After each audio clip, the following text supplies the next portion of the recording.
and I'm going to show you guys what I'd write down on every work order. Okay, so I'll just create a line item here. Let's see, O, H, Carb. So line number 4 here, you guys know how we do work orders here. I've got a line item 4, and then what I'm going to do is I'm going to start to make myself a little chart, okay?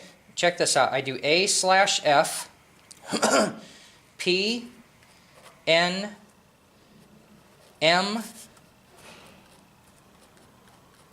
FL height. So this stands for air fuel.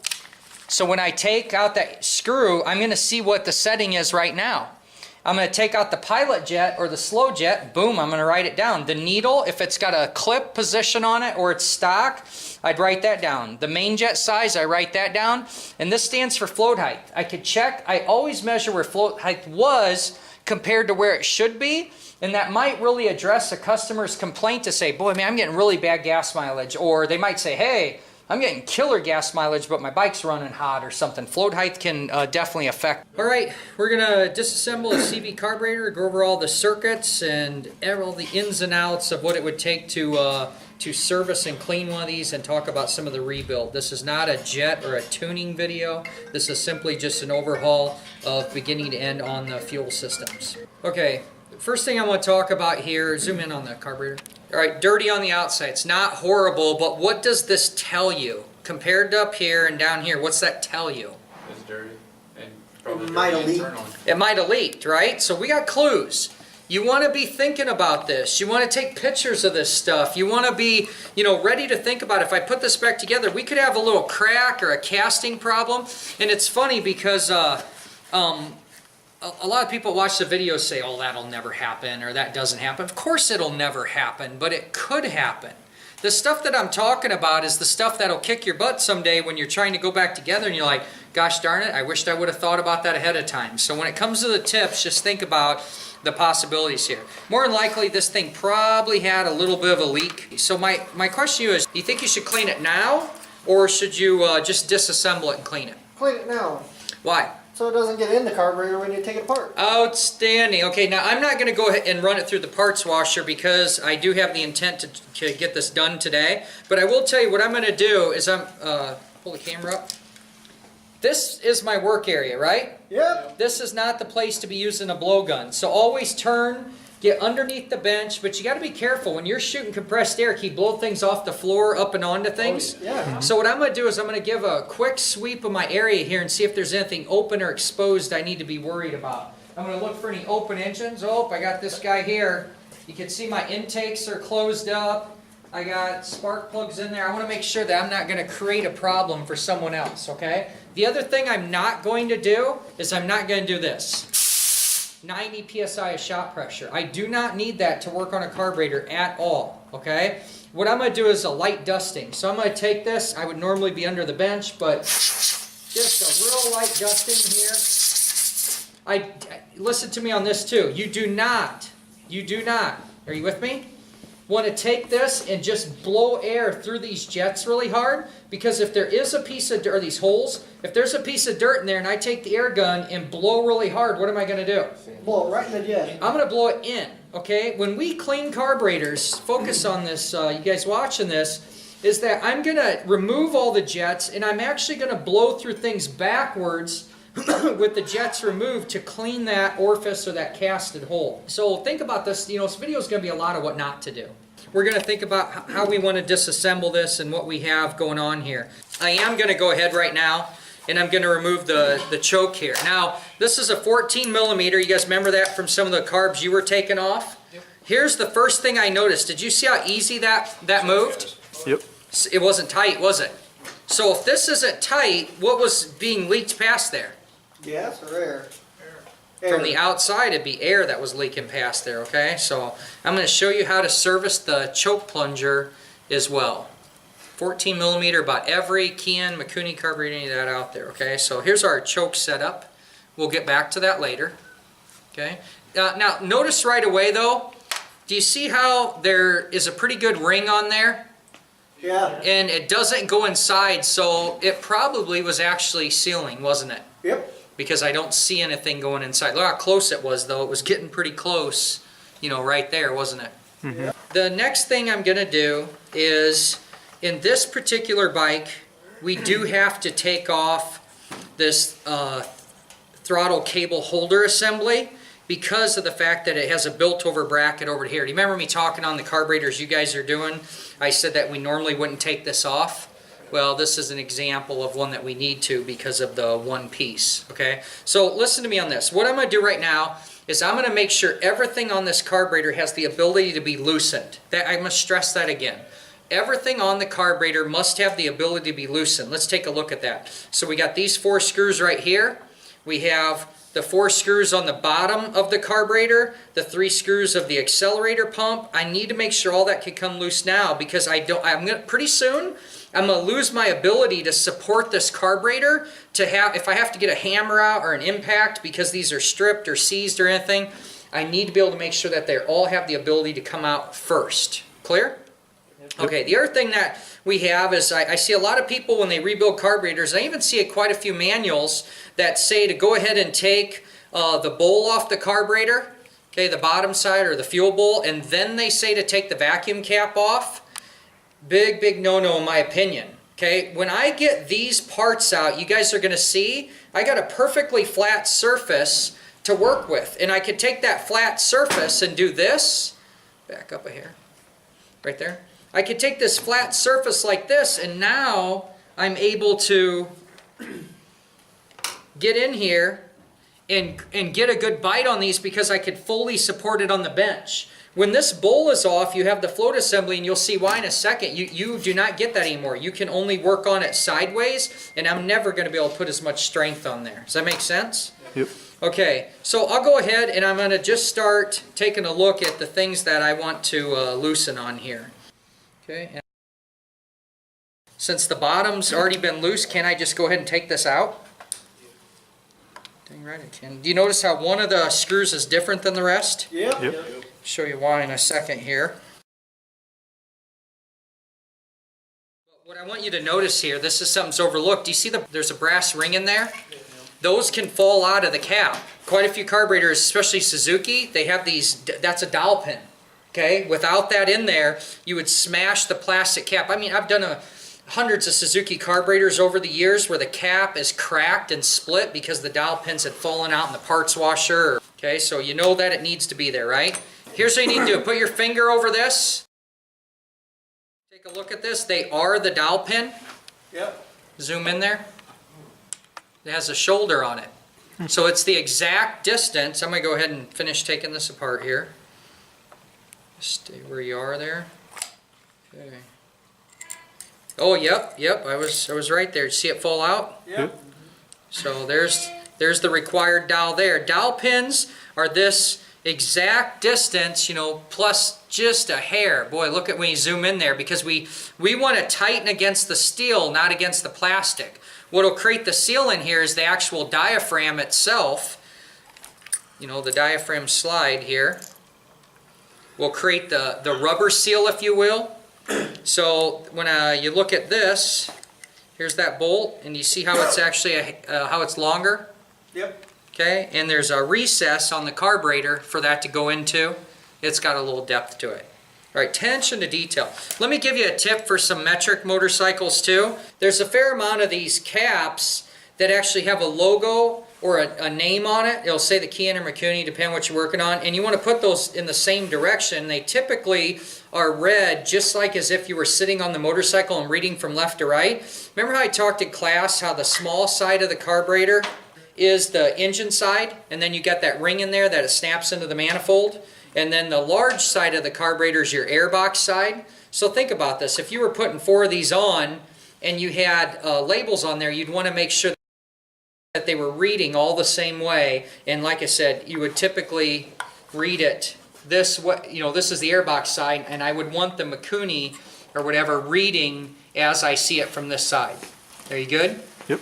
Okay, so that's another consideration. Another thing that you guys will see, a lot of times they did outside caps were chrome. I bet these Yamaha carbs are going to be this way, and the inside ones weren't chrome, just to save money. So I've gotten bikes where I go and a chrome one is on the inside and the ugly cast one's on the outside. So you got to think it through. So when you pop that cap off, here's what you have.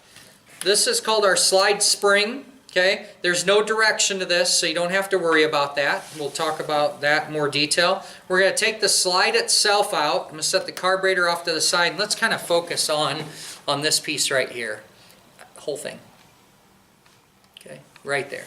Okay, on this slide, what's going to happen here is this is our needle that adjusts our 1/4 to 3/4 that we talked about, okay? And we've got to be able to hold this in place, but here's something, when I get to assembly, you're going to find out is so important, is this needs to be able to float, okay? You'll be able to see here that this is loose.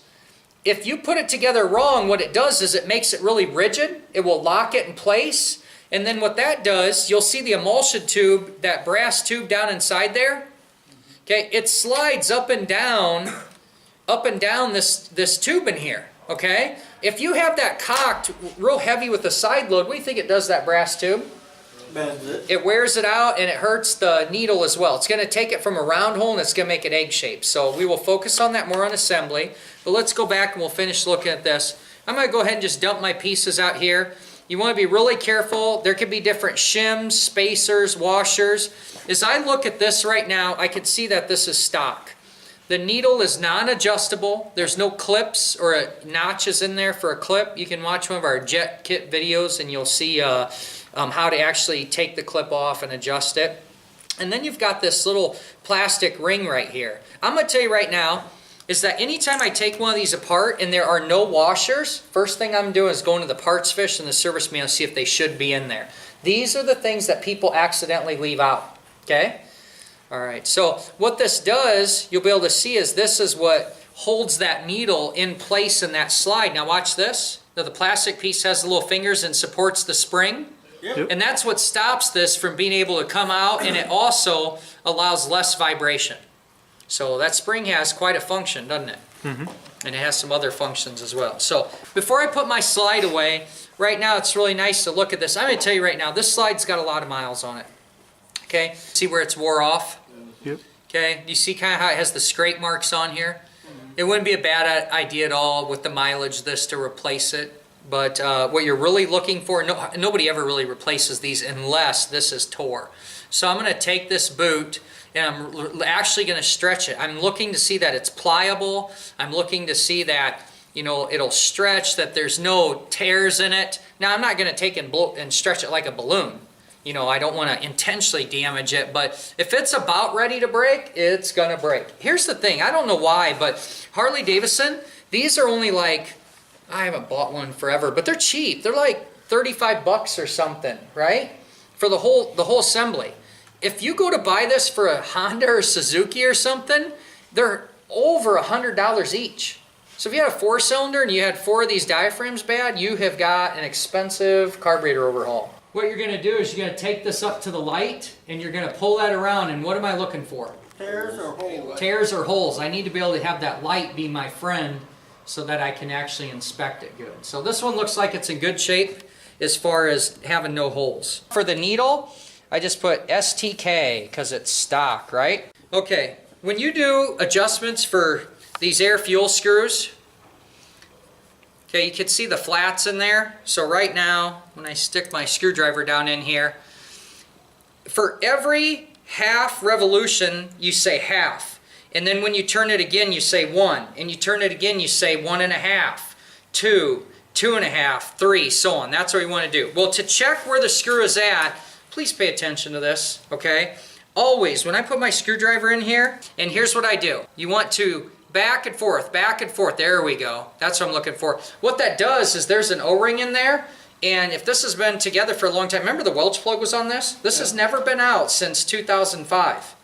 Okay, this has been in there that long. So the point of doing this is if for some reason you can't get this, this is brass, if that's seized in there and I go ahead and try and screw it in, is there a chance I could break the head off the brass screw? Dang right.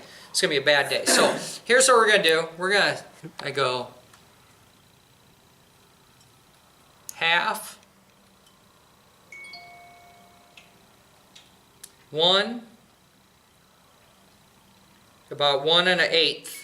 Okay, about 1/8. That is what I would expect for a stock carburetor. They're pretty lean. because we were dealing with emissions. So now I have to go back to my work order, and I'm on my air fuel screw.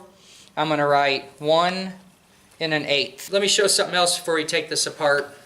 Okay, if you ever have a fuel screw on the engine side, any type of threaded screw from this half of the carburetor to the engine, it's adding fuel or subtracting fuel. It's a fuel screw.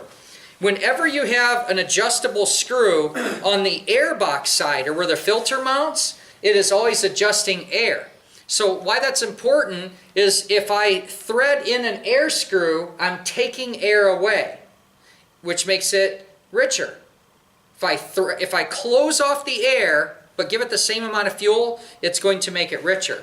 On a fuel screw like this one, if I thread that screw in, I block off that hole that I showed you earlier and I make it smaller, and that is going to take and lean out the mixture. So you have to think about which one you're doing. I'm going to show you something else here. We have that screw.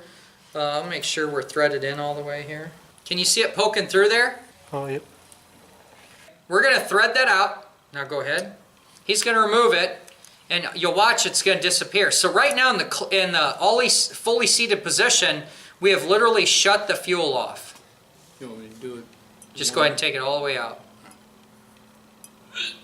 There it goes. Okay, that's good. What's the benefit to going ahead and doing what we just did? Anybody know by chance? So you can either set it back to what it was, or But I mean to actually do the visual where you see the tip sticking through there. make sure it's still in one piece. That is exactly it. Because let me show you this. Look how small this is. Zoom in. You think those little tips get broke off? Oh, yeah. Yeah, that little tip gets... You know what the worst part is? You know where they usually get broke off? In the car. In that carburetor, they get stuck in there. And then if that ever happens, what you do is you grab your 90-degree pick. And this sucks because you kind of ruin the carburetor a little bit. And then you would come in here and you would then try and push it out. But what happens when you try to push that out? You're making the whole wider. You make that hole a little bigger. And then what you'll notice is maybe where you used to set a carb at 1.5, you might have to set it at 1 because you've made that hole bigger. But you got to do what you got to do sometimes to get by. Does that make sense? Yep. Okay, so where else do these little tips get broke? On the bench. Yeah, storage, right? I love these little totes I found at Menards or Lowe's or something because what I can do then is do a 4-cylinder, and that allows me to, take a bunch of my pieces here and start to put it together. I will typically do something like this. Just keep all my pieces here. Something like that. If I take this heavy bracket and set it in here, is there a chance I'll break off that little tip? Yep. Yeah, absolutely. So the other place that these get broke are literally just in the storage of it. So keep that in mind. Underneath every one of these screws, this is every single one of these, you're going to see that I should always have, and of your 4-piece pick set, you guys, this one right here is the main thing I use this for my entire career. See that little funky hook on there? The shape of that? See how it's just offset just a little bit? I have found this to be the best tool possible for this. So what I'm going to do is I'm going to pull out the rest of the pieces. That every single one of these has the exact same pieces on a fuel screw. Okay? What do you think's in there? Maybe like an O-ring. It is an O-ring. It should absolutely be. There it is. And it's seated nice in there. Think that's a little bugger to get out? Yeah. Think about this. It's way down here. Okay? So do you see how this is hard to get? Okay, and this is something that people tear a lot. So one thing I'm going to recommend. All right, I'm going to fast forward through this, but lubrication is your friend. Your little pick is pretty cool. I had a student make a really cool tip with a paper clip with just a small bend on it. Made it really easy to get it apart. So now you'll see everything needed to make the assembly that you should always have. You got a spring, a metal washer, and then an O-ring, and you need all those pieces. That metal washer is what protects the O-ring from the spring tearing into it. It's just an often looked item that the metal washer is an item that's missing as well. So make sure that you verify that all those pieces are present. You see that there? That is the assembly of the pilot mixture screw. You need all those pieces every single time. No.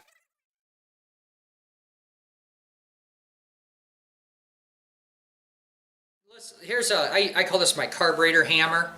This is, I mean, just a small, lightweight. I never hold it back here. I just hold it up here. You know, I just want the heavy weight of the lead. Now, do you notice how I still have the carburetor bowl on? Because I want that support. Boy. A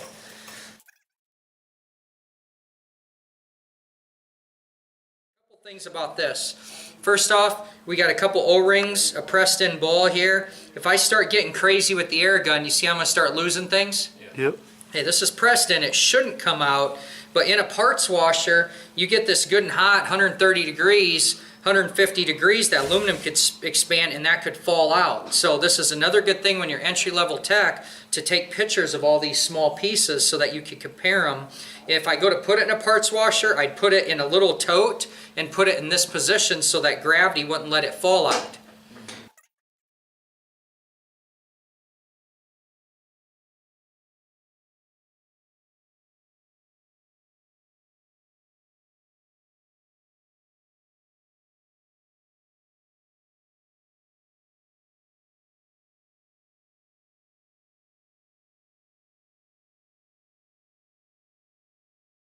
We're good there. Accelerator pumps off. Here's our float bowl. You can see here that this gasket looks like it is really in need of replacement. This right here is the accelerator pump jet. You'll see here, I'm going to show you how to test these on the rebuild. See that little tiny hole? Yep. Okay, I'm going to set this back on here. Okay, do you see where this is in the throat of the carburetor now? Oh, yep. So when we shoot fuel, we take this diaphragm and we pressurize the fuel that's underneath it. We push this down by opening the throttle. It pushes the fuel up that and then down the throat of the carburetor. And what controls it is, I have the rod out right now. You can see the rod that's out of the bowl here. But when I open and close the throttle, do you see how it pushes that lever down? So you can imagine that if it were attached right here, it would push the plunger. We have fuel just sitting in this reservoir right here that gets in here through these holes. Okay, so the fuel is just sitting here. One of the holes is to fill this, and the other one is to push it up that the brass rod that we saw here, the brass jet, if you will. And so one fills it, the other one pushes it on up, and that's how simple your accelerator pump is. Two, our bowl is off. Our carburetor here is at a point where it is ready to finish off the last few pieces. You guys, this modern Harley, when I say modern, is one of the last carburetors Harley built. We got a plastic float. This stuff comes apart usually pretty easy. Harley Davidson here has done something that we really want to pay attention to. Okay, go ahead. This is a Harley only thing. I've never seen this anywhere else. Take a look here. Do you see that casted arrow by my finger here? Yep. So what that's doing is that's telling us what direction to drive the pin out. Okay? One of these is larger and one of these is smaller. Now, if you go the wrong way, you will break the ear off the carburetor. 100% you will break the ear off that carburetor. So we went ahead and verified in the service manual just to be 100% sure, and it says to remove from the direction of the arrow. Every single carburetor out there that I know of uses 1/16 of an inch punch. And so my choices are, I could take and go here, you got it? And I could try and drive it like this and tap it out, but it's really risky for me. I tend to find that it just causes more trouble than it's worth, and I can break the ear off the carburetor. So how I like to do it is go back to my old trusty center punch, and I have to be really intentional to hit the middle here. If I go off to the side, okay, if I get down off to the side, I'm actually going to make it worse because I'm going to do what's called staking it. So that would be a problem. So I go right here in the middle, and then you'll see here. Do you see, did it? Yep, You see it moved out the other side there a little bit. I got one time. Okay. And now that I got that started, do you see I could take here? Thank you. And now I can for surely get in that hole and feel really confident as I finish driving it out.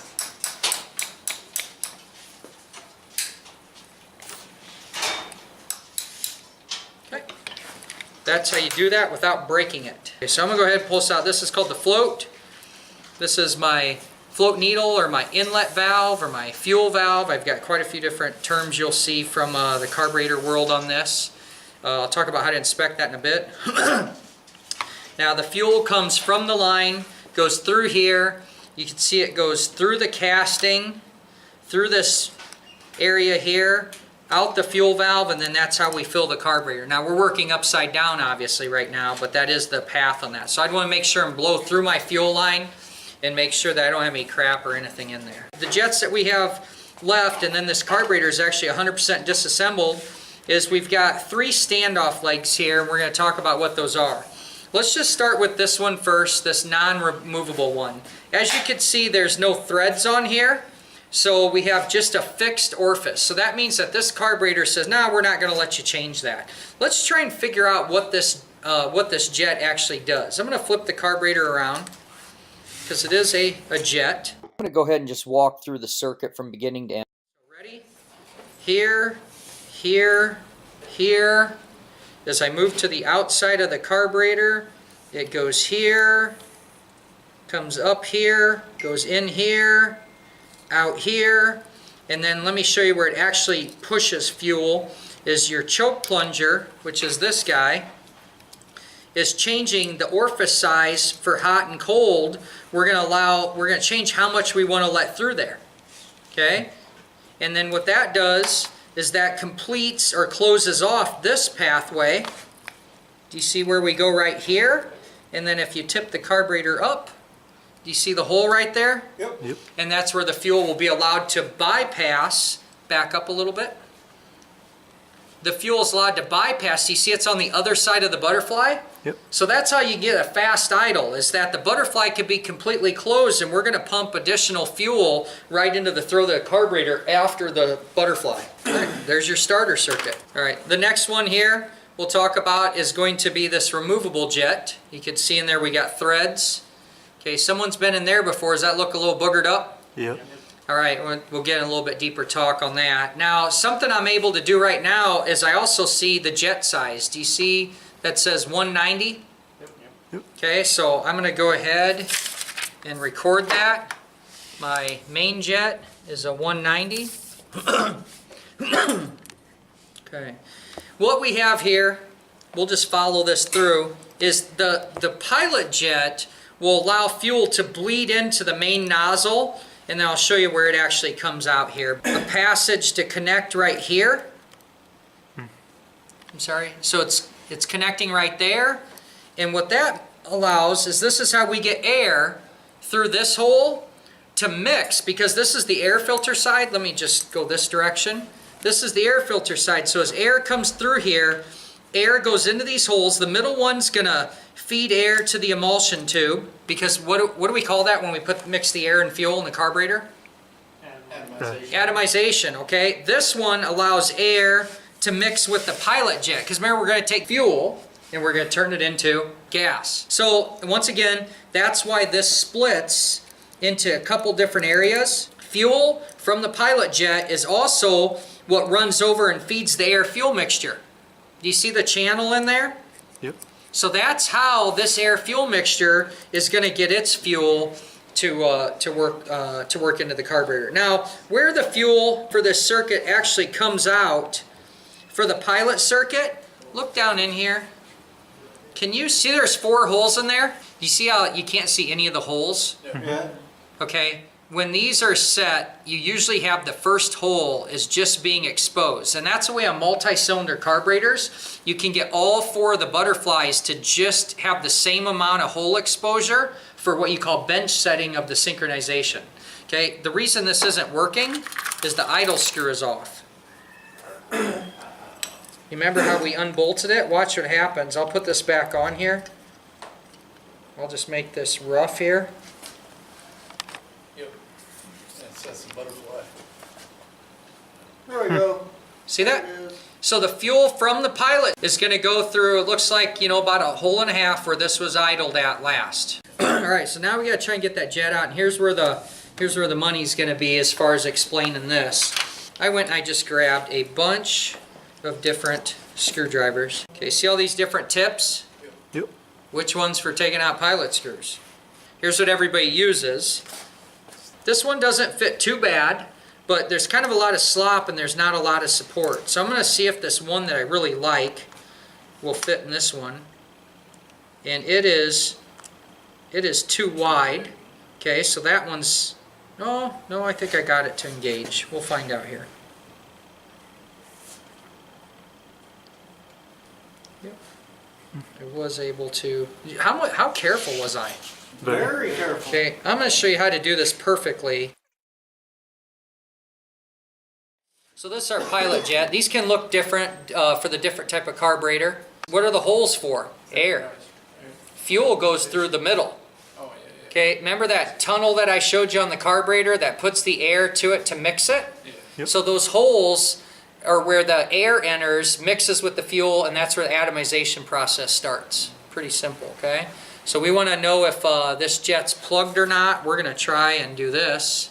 This is the one that gets plugged up the most. Do you believe that? Yeah. So this one was not plugged. You can see they're pretty dang good, right? Yep. Okay, so here's what I do with these. Let me show you. Is I'm going to take and do this, and I'm going to look up there. We've got tools like this that we could take. Okay, now what's this look like? Torch cleaner. Looks like torch cleaner. It's not. It's in the case, and it is a bunch of the same things as torch cleaner, but this one is from the motorcycle industry. This one's actually a K&L brand. We've got some additional ones that aren't in a torch kit. Can you see how small these are? Really, really small. So what I always do is grab the very smallest one, and then what I want to do is I want to make sure that it actually is, actually is through. Where people get into trouble is they take this and they just start ramming these larger ones through. And let's go ahead and look at a larger one. What do you notice about it? It's got little splines on it. It's serrated edges. It is a file. So if I take that and force that through, I'm actually going to make the jet larger. So right now, let's look at this with the camera. What size jet are we? Is actually a 45. Oh, there's a 5. Oh, yeah. Oh, yeah. I see it. Is it a 43? Maybe it's a 5. It's just It really looks No, they don't make a 43. Yeah, that looks. Oh, no, It's a 5. Yeah. Looks like a Look at that. The top symbol means it's an original Kian jet. So that's good to know. And look at this thing's been violated by the wrong screwdriver, hasn't it? So that's a 45. That's a big pilot jet for a bike with stock air filter and stock exhaust. And when we say it's a 45, that's the stamp number, but we don't know if someone's ever got in there and been way too aggressive. Here's what you do.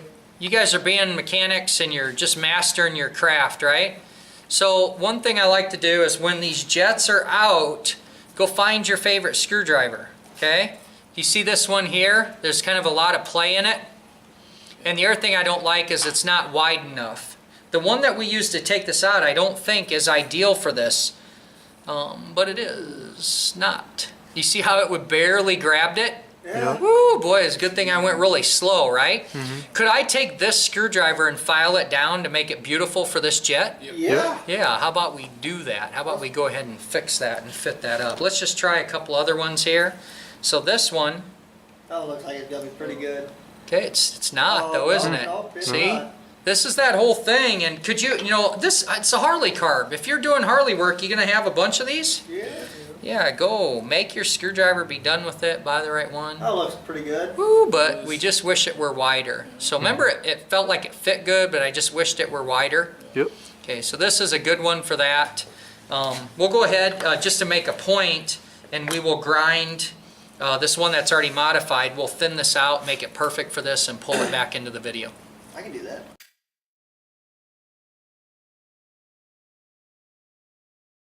All right, as you can see in the video there, Brock here put his fabrication skills to work. On this main jet and emulsion tube, we have a couple different ways. A lot of people will take their screwdriver like so and go ahead and try and just take it out as an assembly. This one, the main jet wasn't in very tight, so I can go ahead and take the jet out on its own. I'll show you what I want to do though, is I'm going to take, and this one's an 8mm, which is a real common size here. I'm going to take and just get this loose. And what I like to do at this point, a little unconventional, is I want to go ahead and I'm going to reach through here, and we'll zoom in here. This is the thing that is so overlooked. Can you see how that's protruding in there? Yeah. Yep. Okay, so we have a part in the carburetor called a needle jet, and then we have what's called a jet needle. This needle slides up and down through the slide out of that. Anyway, there's two pieces. Watch what I'm going to do here. I'm going to go ahead and just loosen this, okay? And do you see how I pop that down?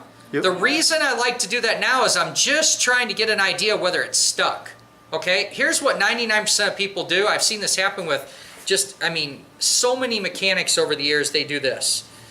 They take and they pull this out, okay? They usually, set it on the bench, and then they take this and they take this whole assembly over to the parts washer. You know what the problem with that is? That piece falls out. Exactly, okay? So that piece there, do you see how it doesn't just fall out? Mm-hmm.